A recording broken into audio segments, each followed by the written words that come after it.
औज़ुबिल्लाहिमिनश्शैतानिर्रजीम बिस्मिल्लाहिर्रहमानिर्रहीम। प्यारे बच्चों, अस्सलामु अलैकुम वरहमतुल्लाहि वबरकातुहू।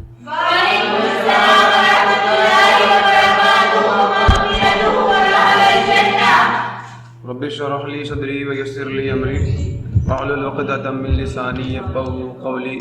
Rabbi ज़िदनी इल्मा rabbi ज़िदनी इल्मा rabbi ज़िदनी इल्मा। अल्लाहुम्मा इन्नी अस्अलुका इल्मन नाफ़िअन व रिज़्क़न तय्यिबन व अल्लाहुम्मा अल्लिमनी अल-किताब वल हिसाब।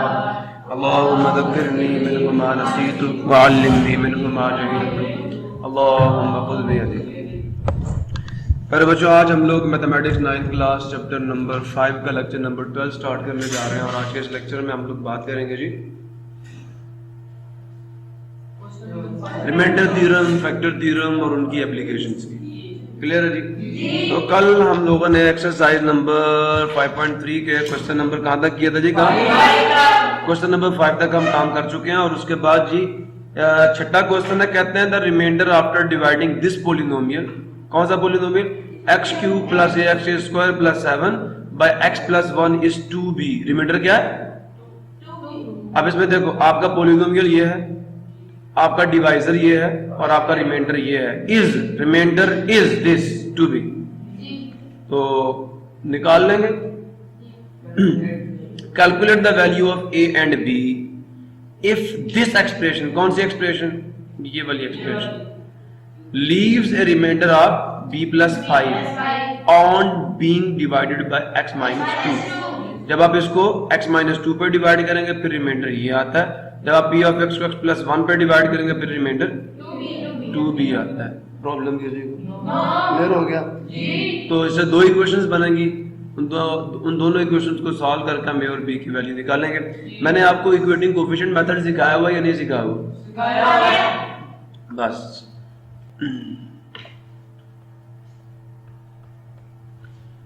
क्वेश्चन नंबर 6 में आपका p ऑफ x क्या है जी? x का क्यूब प्लस ax का स्क्वायर प्लस 7 x का क्यूब प्लस ax का square plus 7 d1 of x क्या है? x plus 1 d2 of x क्या है? x minus 2। अच्छा, रिमाइंडर 1 क्या है? 2b रिमाइंडर 2 क्या है? b plus 5। प्रॉब्लम किसी को? नो जनाब अली उन्होंने कहा ए भी फाइंड करके दो और बी भी फाइंड करके। मसला है किसी को? नहीं है तो आगे चलते हैं। सॉल्यूशन जनाब बचे वही चीज, when p of x is divided by d1 of x क्या था? x प्लस, बिल्कुल ठीक है, बाय रिमाइंडर थ्योरम। ठीक है, जो रिमाइंडर होगा, सुन रहे हो? ये असल में आपका d1 है, d1 ऑफ x। तो देन बाय रिमाइंडर थ्योरम जो आपका रिमाइंडर r1 आएगा वो बराबर होगा p ऑफ -1। अब क्योंकि आपको r1 की वैल्यू पता है, वो क्या है? 2b। तो ये सुन रहे, 2b वैल्यू है इसकी। तो बच्चे r1 की जगह पे मैं 2b पुट कर दूंगा और p ऑफ -1 फाइंड करना है। तो जहां पे p ऑफ x में x आ रहा है वहां -1 पुट करूंगा और क्या आ जाएगा? x का क्यूब यस प्लस 7। अब देखिए बच्चे 2b एज इट इज, -1 का क्यूब तो पावर ऑड है तो माइनस एज इट इज रहेगा, 1 का क्यूब 1 ही होता है, प्लस अब पावर इवन है तो प्लस आ जाएगा, a मल्टीप्लाई 1 प्लस 7। अब ये 2b ब्रैकेट ओपन करें, -1 प्लस a प्लस 7। अब देखिए ये प्लस 7 है, ये -1 है, तो 7 में से 1 गया, 2b a। अच्छा, मैं अगर 2b को इधर ले आऊं और 6 को उधर ले जाऊं तो क्या बन जाएगा? a minus 2b is equal to -6। तो मैं इसको ऐसा लिख सकता हूँ, a minus 2b is equal to -6। इसको इक्वेशन नंबर 1 कहते हैं। अब फिर कहें कहाँ से समझ, ये नहीं समझ आया? मैंने 2b को उठाया इधर लिख दिया तो इसको उठा दे, 2b का साइन यहाँ पे प्लस है, यहाँ के माइनस हो जाएगा, तो ये +6 वहाँ जाकर -6 हो जाएगा। यही किया मैंने। मसला नहीं है। नो जी, नेक्स्ट अब हम क्या कहेंगे, when p of x is divided by d2 of x, जो कि क्या है, x minus 2, then by remainder theorem, R2 बराबर होगा p of, इसका जीरो क्या है, 2। अब क्योंकि हमें पता R2 जो था वो बराबर है b+5 के, सो देयरफॉर इसकी जगह पे क्या आ जाएगा, और p of 2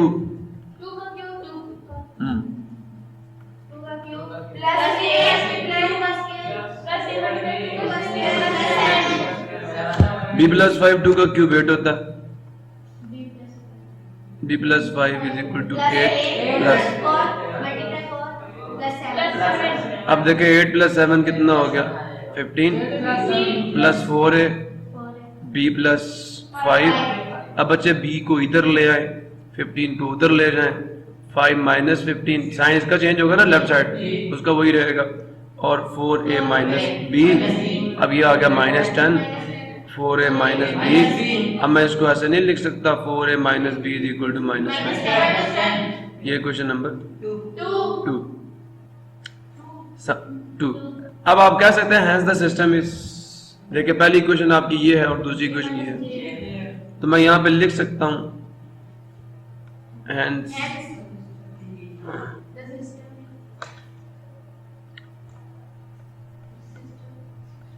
is a minus 2b minus 6. This is the equation number 1. Now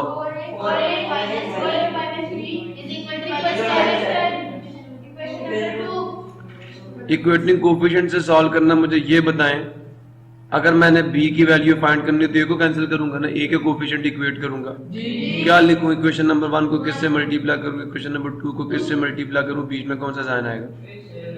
देखिए इक्वेशन नंबर, पहली इक्वेशन को अगर मैंने a को कैंसिल करना है, किससे मल्टीप्लाई करूंगा, a के कोफिशिएंट इक्वेट करना है, तो जो पहली इक्वेशन है उसको सेकंड इक्वेशन में जो a का कोफिशिएंट है वो क्या है, 4 से मल्टीप्लाई करूंगा, और जो पहली इक्वेशन में a का कोफिशिएंट है वो 1 है, तो उसको दूसरी से, वो मैं नहीं कर रहा, इसका साइन भी प्लस है, इसका साइन भी, जब साइन सेम हो तो माइनस कर दो। चलिए पहली इक्वेशन को 4 से मल्टीप्लाई करें, 4a आ जाएगा, माइनस 4 to the 8 भी, 4 6 4 the 24, माइनस में ये इक्वेशन 1 आ गई। अच्छा, ये एज इट इज, इसको किसी से मल्टीप्लाई नहीं करना, 4a - b -10। अब इसको माइनस करना है तो साइन चेंज कीजिए, ये प्लस हो जाएगा, ये प्लस, सुन रहे हो, माइनस करें तो साइन चेंज, 4a से 4a काट गया, ये +4 है -4 है। अब देखिए ये b प्लस है, वो b माइनस है, जब ये वाला खत्म हो गया, ये नीचे वाला साइन है इसका, अब बड़े का, दोनों का साइन डिफरेंट है तो कैंसिलेशन होगी, बड़े का साइन आएगा -7b, 7, बड़े का साइन माइनस है, छोटे का प्लस है, तो बड़े का साइन आएगा -4। दोनों साइडों को देखें, मैं b फाइंड करना है, इधर भी -7, इधर भी -7, काट गया, 7 to the 14, b की वैल्यू 2 आ गई, प्रॉब्लम किसी को। अब ये वैल्यू 2 पकड़ो, चाहे पहली क्वेश्चन में डाल दो या दूसरी क्वेश्चन में डाल दो, put b equals to 2 in equation number 1। Equation 1 क्या है आपकी, बिकॉज इक्वेशन 1 है a - 2b is equal to minus, मैंने b की वैल्यू पुट करनी है, ये भी याद रखना है, ब्रैकेट डाल रहा हूँ उसके a - 2, b की जगह पे 2 आ जाएगा। अब मैं आगे मेंशन कर रहा हूँ, बिकॉज जो b है वो 2 है, इसलिए ये मैंने मेंशन कर दिया, मैंने जो वैल्यू पुट की, 2 to the 4 -4 आ गया, -6 आ गया, -6 एज इट इज, 4 यहाँ आके प्लस होगा, a एज इट इज, -2 बढ़ेगा, साइन आ जाएगा, लिहाजा जनाब Ali hence a is equal to -2, b highlight कर दीजिएगा, चेक कर लीजिए अपना आंसर। बात नहीं समझे आप, स्टेप बाय स्टेप काम चलाओगे तो काम चलेगा। नेक्स्ट जनाब उन्होंने कह दिया है जरा सवाल देखें बच्चे, जरा सवाल देखें। द पोलिनोमियल, पहला पोलिनोमियल आपको दे दिया, ये सुन रहे हो जी? ये polynomial has a factor x+4। क्या मतलब है इसका? इसका डिवाइजर है। तो मुझे आप बताएं ना, रिमाइंडर क्या होगा? माई रिमाइंडर 0 आएगा। इसका मतलब P ऑफ -4 क्या आ जाएगा? 0। समझ आया? एंड लीव्स, कौन लीव करेगा? ये पोलिनोमियल लीव करेगा ए रिमाइंडर 36। ये 36 रिमाइंडर देगा जब इस पे डिवाइड, इसका मतलब ये फैक्टर नहीं है, ये फैक्टर है, इस पे रिमाइंडर 0, और जिस पे रिमाइंडर 36 आ रहा है वो ये डिवाइडर है। एल और एम फाइंड करना। इसमें देखे दोनों रिमाइंडर दिए हुए थे ना, इसमें भी दोनों ही दिए। x+4 पे रिमाइंडर क्या दे दिया? 0, और x-2 पे रिमाइंडर क्या दे दिए? 36। तो वही चीजें हैं, दो इक्वेशन बनेंगी एल और एम के ऊपर, सिस्टम बनेगा। इक्वेटिंग कोएफिशिएंट से एल की वैल्यू भी निकाल लेना, एम की वैल्यू भी निकाल लेना। अगर नहीं दिल मानता तो फिर यही हो सकता है। कैसे हो सकता है? ऐसे हो सकता है। इस सवाल देख रहे हैं? यही सवाल है, चेक करें, चेक तो करें भाई। अब सारे चुप होकर बैठे हो पत्थर बन के। ये देख, ये x³ plus lx² plus mx plus 24, d1 ये है x+4, d2 ये है r1 रिमाइंडर, क्योंकि ये फैक्टर है इसलिए रिमाइंडर 0 होगा, और r2 फैक्टर नहीं, उसका रिमाइंडर 36 है। l और m फाइंड करना है। मैंने कहा when p of x is divided by x+4, first तो क्या आएगा? Reminder will be equal to p of -4। ठीक है, अब हमें तो गिवन है कि रिमाइंडर जो है r1 जो वो तो 0 है, यहाँ 0 डाल दिया पोलिनोमियल में, जहां जहां पे x है वहां -4 डाल दिया, सॉल्व करते कराते। सुन रहे हो? -4 का क्यूब -64, ये भी 16 आ गया पॉजिटिव, -4m हो गया प्लस 24। सुनते जा रहे हो? अब देखें मेरी बात सुने, ये भी वेरिएबल, ये भी वेरिएबल है ना, तो इनको तो नहीं हमने चुना, ये कांस्टेंट है, ये कांस्टेंट है। अब -64 में से प्लस 24 गए तो -40 आ गया, -40 को उठाकर दूसरी चाप पे ले गए, 40 हो गया। समझ आया नहीं यार? अब बच्चे मुझे यहाँ पे पता क्या चीज नजर आ रही थी, देखें ये सारे के सारे 4 पे डिवाइड होते हैं। आप बेशक ना करें, सारे किस पे डिवाइड होते हैं? मैंने दोनों साइडों को 4 पे डिवाइड किया। ये 4 1 था, 4 आ गया, 1 आ गया, 4 4 था, 16 आ गया, 10 आ गया। मैंने इसको इक्वेशन नंबर 1 इनको उठा के इधर लिख दिया और साइन ही चेंज किए, फिर पूरी साइड एक्सचेंज की है, तो इससे कोई फर्क नहीं पड़ता, सिमेट्रिक प्रॉपर्टी यूज की है। फिर जनाब मैंने क्या कहा, मैंने कहा जब p ऑफ x डिवाइड करेंगे x-2 पे, तो फिर जो रिमाइंडर है वो p ऑफ 2 के बराबर होगा, और मुझे गिवन है कि r2 किसके बराबर आएगा? ये मैं कह रहा हूँ 36 डाल दिया। यहाँ देखें आप, ये इसकी वैल्यू 8 आ गई, ये 4l आ गया, 2m आ गया, 24 प्लस 8 32 हुआ। सुन रहे हो? उस 32 को डायरेक्ट उठा के मैं इधर ले गया। समझ आया नहीं है? तो 36 में से 32 के 4 आ गया। अब देखिए ये सारे 2 पे डिवाइड होता नहीं होता? मैंने कर दिया, ये m आ जाएगा, ये 2l आ जाएगा, इधर 2 आ जाएगा, फिर मैं इस साइड को उठा के उधर लिख दिया, इसको उठा के इधर लिख दिया। अब मैं यहाँ पे सिस्टम लिख रहा हूँ, नाउ सिस्टम बन गया नहीं बन गया? पहली इक्वेशन थी 4l minus m is equal to 10, और दूसरी इक्वेशन है 2l प्लस। अब इनके देखो m के कोफिशिएंट इक्वेट करने की जरूरत थी, दोनों का साइन भी डिफरेंट है, सिर्फ ऐड कर दो इक्वेशन 1 और 2 को, तो m से m कट गया, 4 + 2 6 हुआ। सुन रहे हो? 6l इज इक्वल टू 12, दोनों को 6 से डिवाइड किया, l2 आ गया, l की वैल्यू पुट कर दी किसमें? पहली इक्वेशन में। अब जहाँ पे l है वहां ब्रैकेट डाल के 2 पुट किया, 4 2 8, ये क्या है? अब बात सुने, m माइनस था ना, तो मैंने उसको उधर ले गया और 8 10 पे इधर ले आया, तो -2 आ गया, तो ये l 2 और m -2 है। बदला किसी को? अगर बात नहीं समझ आई तो मैं आपको दोबारा बताता हूँ। समझ आ गया? लें जी, अब ये वाला सवाल भी समझ नहीं आ रहा। द एक्सप्रेशन ये leaves remainder -3 and 12 when divided by x - 1 and x+2 respectively। respectively का मतलब ये होता है, ये जो पहला डिवाइजर इस पे पहला रिमाइंडर आएगा, और ये जो दूसरा डिवाइजर इस पे दूसरा रिमाइंडर आएगा। समझ आया? Calculate l and m। ये आपका 5वां छठा 7वां और 8वां, ये सारे सवाल है नहीं कर लोगे? ये भी करके दूं? चलो फिर नवा सवाल देखो, बड़ा मजे का सवाल। अब देखें, हमने जो रिमाइंडर थ्योरम पढ़ा है उसमें जो आपका डिवाइजर था वो क्या था? लीनियर था, जी था या नहीं था? बिल्कुल था, ऐसा ही था। यहाँ यार डिवाइजर ही उन्होंने क्या दे दिया, क्वाड्रेटिक दे दिया, क्वाड्रेटिक डिग्री 2 है इसकी।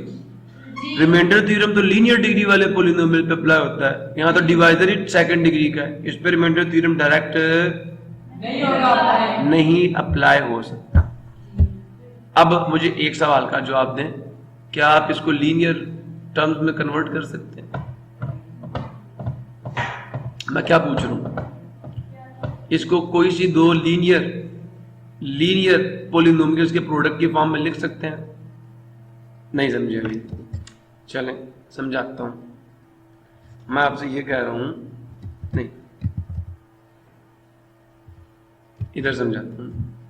मैं आपसे ये कह रहा हूं कि आपके पास कोई सी दो ब्रैकेट्स हों, x प्लस ए मल्टीप्लाई, उनको मल्टीप्लाई करें, x आंसर है x प्लस के माइनस 5x प्लस 6। अब बात समझ आइए, क्या आप इसको इस फॉर्म में लिख सकते हैं? लिख सकते हैं। कैसे लिखेंगे, कैसे लिखेंगे? स्टेप बाय स्टेप आप सबसे पूछूंगा जी। इसको इस फॉर्म में, क्योंकि हमें हमारा जो रिमाइंडर थ्योरम है वो इन डिवाइसेस पे अप्लाई होता है, ऐसा ही है ना? तो क्या आप इसको इस फॉर्म में कन्वर्ट कर सकते हैं? यस और नो? और इस प्रोसेस को कहते हैं फैक्टराइजेशन, समझ आया? इसको कहते हैं तो ये मल्टीप्लिकेशन, यहां से यहां आने को मल्टीप्लिकेशन कहते हैं। लेकिन हजरत जी हमें ये नहीं निकालना, हमें ये निकालना, ये नहीं निकालना, ये तो गिवन है हमें, हमने यहां से यहां जाना। फैक्टराइजेशन करेंगे और इस प्रोसेस को कहते हैं factorisation by mid term break. और उसमें 4 स्टेप्स हैं। पहले टारगेट डिफाइन होगा, फिर टारगेट के कोफिशिएंट्स के सारे पॉसिबल पेयर्स ऑफ फैक्टर्स लिखे जाएंगे जिनका प्रोडक्ट उसके बराबर होगा, फिर साइन स्पेसिफाई किए जाएंगे और फिर पेयर चूज होगा एंड देन आगे आप सिंप्लीफिकेशन करेंगे। भूल गए हो ना? शर्म वगैरह तुम्हें नहीं आती। ये बेटा आपका आगे यूज होना है। अगर आप पीछे से परफेक्ट होंगे, क्वेश्चंस की प्रैक्टिस करेंगे, तब आगे आपका काम चलेगा। अब मुझे तो पता है कि ये इस पे आपको नहीं पता था, इस पे रिमाइंडर थ्योरम पता था आपको? रिमाइंडर थ्योरम की लिमिटेशन है। वो लिमिटेशन क्या है कि वो नहीं लग सकता किस पे, क्वाड्रेटिक या सेकंड डिग्री के डिवाइजर पे। उसकी शर्त ये थी कि जो आपका डिवाइजर होना चाहिए वो लीनियर होना चाहिए। पॉलिनोमियल कोई भी डिग्री का हो, कोई फर्क नहीं। बात अभी भी नहीं समझे ना? समझे हो कि नहीं समझे? या बहुत अच्छा समझ गए हो? पता नहीं क्या अच्छा समझ गए हो। अब क्या करना है, पहले इस क्वाड्रेटिक डिवाइजर को दो लीनियर डिवाइजर्स में कन्वर्ट करो। समझ आया? ए भी फाइंड करना है। क्वेश्चन ये भी 8 जैसा ही है, सिर्फ इसमें उन्होंने एक आप लोगों को चेक करने के लिए कि आपको पता भी है कि फैक्टर थ्योरम किस जगह पे लग सकता है, ये आपका चेक है। तो इस डिवाइजर पे जो कि सेकंड डिग्री का डिवाइजर है, ये जिसको डिवाइड कर रहा है, मैं पूरी थ्योरी आपको समझाता हूँ। इधर देखो, यह थ्योरी क्या ढीली हुई, सुन रहे हो? अब मेरा आप बच्चों से एक सवाल है, गौर से सुनोगे? बेटा आपको पता है 6 12 को डिवाइड करता है या नहीं करता? 6 फैक्टर है 12 का या नहीं? जी हामिद, ये बात है, 12 6 के टेबल में आता है। याद है कि बी ए डिवाइड्स बी, याद है? A is the factor of B if and only if B can be written as A multiply N, और N क्या था? कोई नेचुरल नंबर। तो हम लिख सकते हैं 12 को as a natural product of 6। 12 6 के टेबल में आता है, इसलिए 6 12 का फैक्टर है और 12 उसका मल्टीपल। अभी भी नहीं समझे? समझो?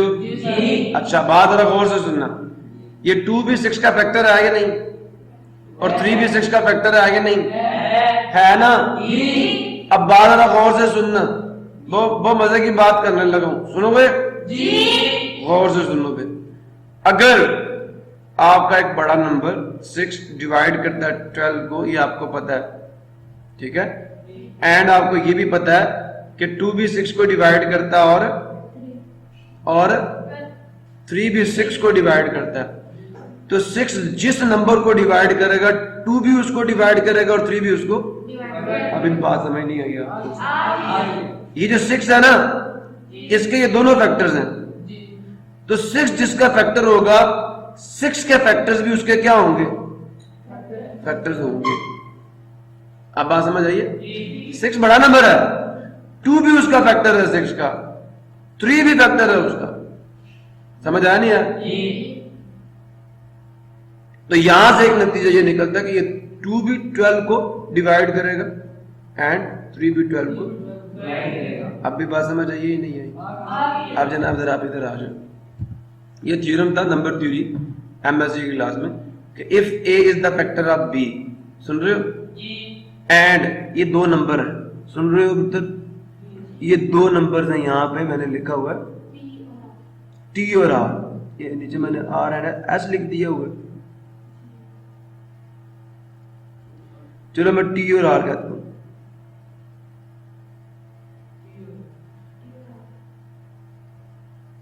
तो अगर ए बी का फैक्टर है और टी और आर ए के फैक्टर है, ए किसका फैक्टर है, बी का। मैं ऐसे कह रहा हूं ए बी का फैक्टर है और इसके फैक्टर्स कौन है, आर और एस।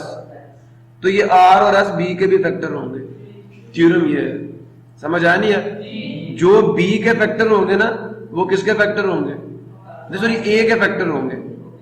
तो ए जिसका फैक्टर होगा, याद रखना, वो भी उसके फैक्टर होंगे। आप समझ आया नहीं है? ये थ्योरम है। मैंने यहाँ पे मुझे टी और आर ही लिखना चाहिए, ठीक है? समझ आ नहीं? जैसे देखो ये ए का मैंने 6 ले लिया और बी को मैंने 12 ले लिया, आप समझे? तो 6 तो 12 का फैक्टर है और ये 6 के फैक्टर्स कौन है, 2 और 3 6 के फैक्टर्स है। समझ आया नहीं है? 6 कौन है, ए के फैक्टर्स है। तो ये 2 और 3 जो है ये बी के भी फैक्टर होंगे। ए जिसका फैक्टर, बी तो नंबर है ना जिसका जो मल्टीपल है, बी सबसे बड़ा नंबर है, 6 उसका फैक्टर है। तो जो 6 के फैक्टर होंगे वो भी किसके फैक्टर होंगे, 12 के फैक्टर होंगे, बी के फैक्टर होंगे। आप समझ आया नहीं है? अब बेटा आप लोगों को ये डिवाइसेस दिया, उन्होंने कहा कि ये एक्सप्रेशन इज एग्जैक्टली डिविजिबल, मतलब ये इसका फैक्टर है, ये इसका फैक्टर है। तो जो इसके फैक्टर्स आएंगे वो भी क्या होंगे, इसके फैक्टर होंगे ही नहीं होंगे। ये मैं कह रहा हूं। Then find the value of A and B. तो मैं पहले इसके लीनियर फैक्टर्स निकालूंगा, ठीक है? जो इसके फैक्टर है वो इसके भी फैक्टर होंगे। अगर ये इसको कंप्लीटली डिवाइड करता है तो पक्की बात है इसके फैक्टर्स जो होंगे वो भी इसको कंप्लीटली डिवाइड करेंगे। ये मैं आपको बताना चाह रहा हूं, ठीक है जी? ये देखें, डिवाइजर दे दिया आपको, ये पॉलिनोमियल दे दिया, ये R1 भी क्या है 0 और R2 भी क्या है।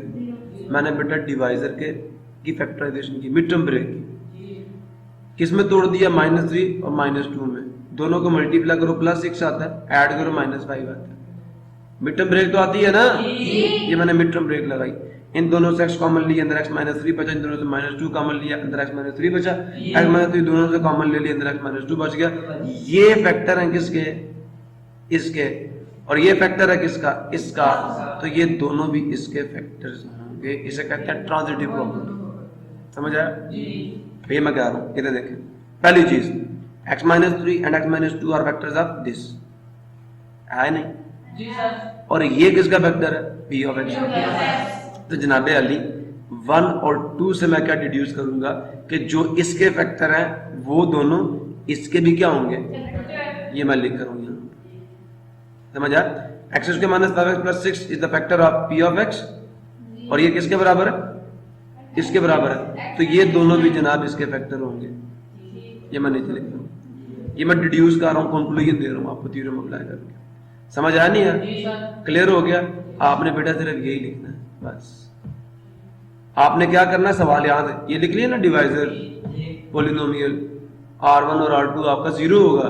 क्यों 0 होगा, a और b आपने फाइंड करना है। सॉल्यूशन से आपने पहले करना है, first we will factorise d of x।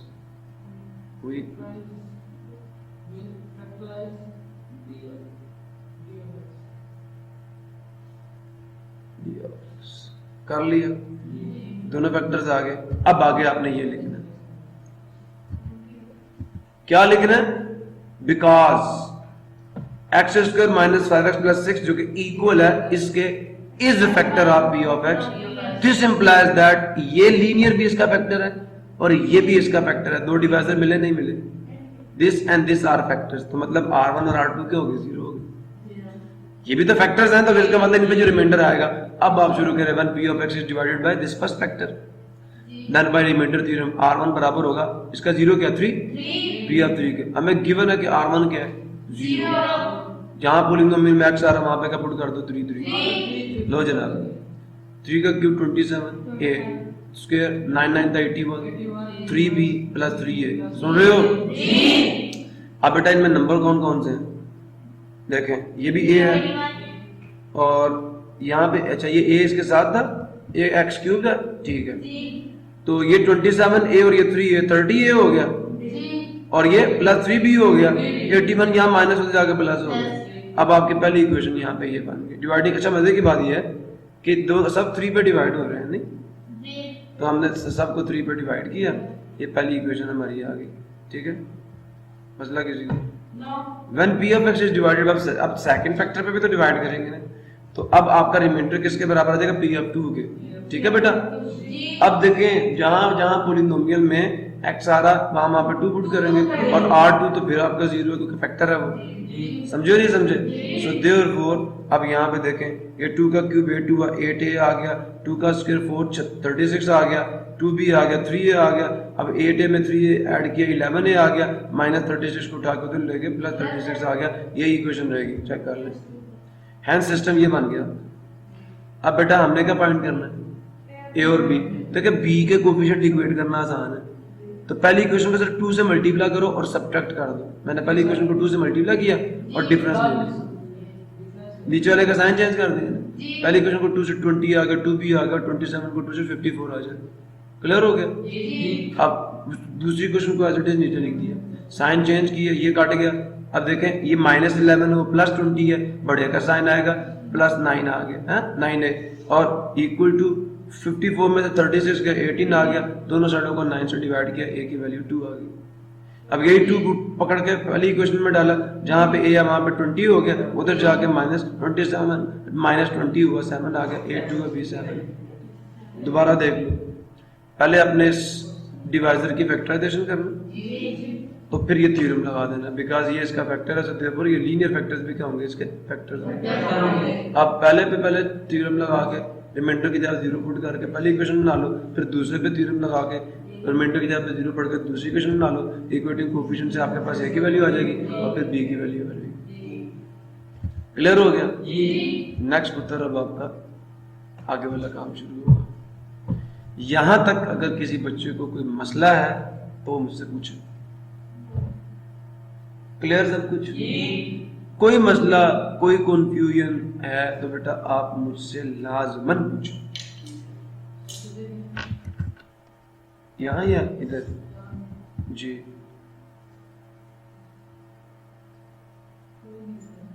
जहां से मर्जी उधर पूछो, आइडिया मिल गया ना? ये काम इसके अंदर नहीं करना, ये जो मैं साइड पे कर रहा हूं ये नहीं करना आपने, ठीक है? आपने ये करना और उसके बाद ये मैंने सिर्फ आपको समझाने के लिए लिखा हुआ, ठीक है? आगे चलो। अब मैं लेक्चर जो है उसे क्लोज कर रहा हूँ। नई एक्सरसाइज नया लेक्चर, और वो एक्सरसाइज समझने की है। मैं उसमें सिर्फ आपको एक सवाल समझाऊंगा डिटेल में, फुल डिटेल में। आपको शॉर्टकट मेथड भी समझाऊंगा और लॉन्ग मेथड भी समझाऊंगा।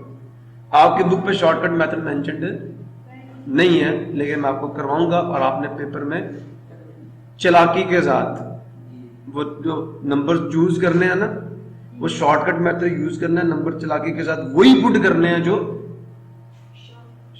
शॉर्टकट मेथड से आ रहे हैं। इस तरह फौरन से आपका रिजल्ट आ जाए। समझ आ गई मेरी बात? उसके अलावा एक और शॉर्टकट मेथड बताऊंगा कैलकुलेटर से, जिससे आपको वो भी चेक करने की जरूरत नहीं पड़ेगी, बट वो लेक्चर से अलग। समझ आया नहीं है? तो इसी के साथ आज का लेक्चर हम क्लोज करते हैं। मिलते हैं नेक्स्ट लेक्चर में, तब तक के लिए अल्लाह हाफ़िज़ पाकिस्तान।